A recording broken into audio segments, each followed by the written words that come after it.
Welcome. In this lesson, we will continue to set up our project. So get to the project folder and try to open it in a code editor. I'm using Visual Studio Code.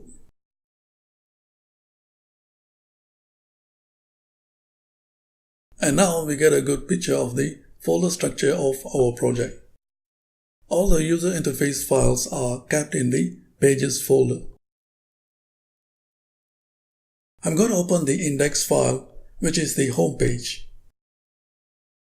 I'm going to make some changes here to show that the development server actually live reloads the project.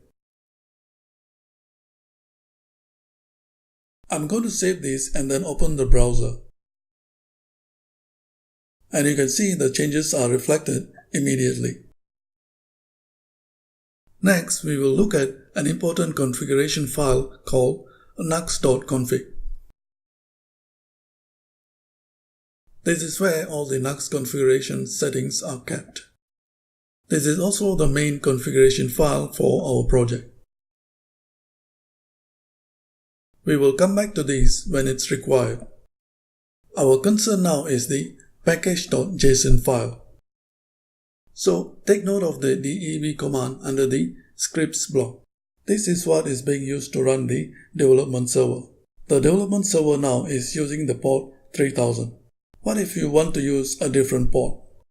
So we're going to see how we can change the port number of the development server. Now we will modify the development server command. Follow exactly as I key in.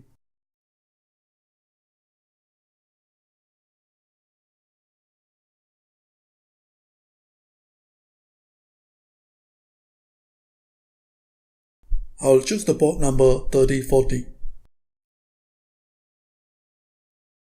So that's about it. Save this file and get back to the terminal.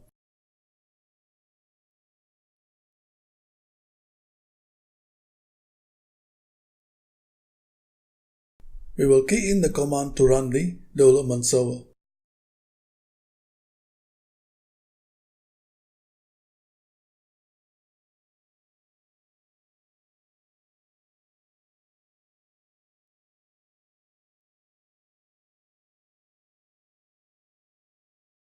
So now we got a new URL with a modified port number. Let's open it in the browser. So we got the server running on a different port. There is one more file we need to look at. It is called eslinrc. This is a configuration file for linting.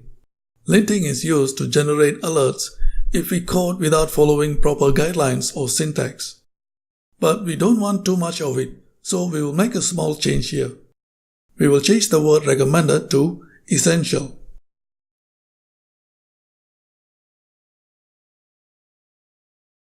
So save the file once done. And that's about it for this lesson. But for those who are using Visual Studio Code, I want to show you two extensions that you must be using. The first one is called Feature. It provides syntax highlighting, auto-completion, and many other features that will be helpful when you code Vue files.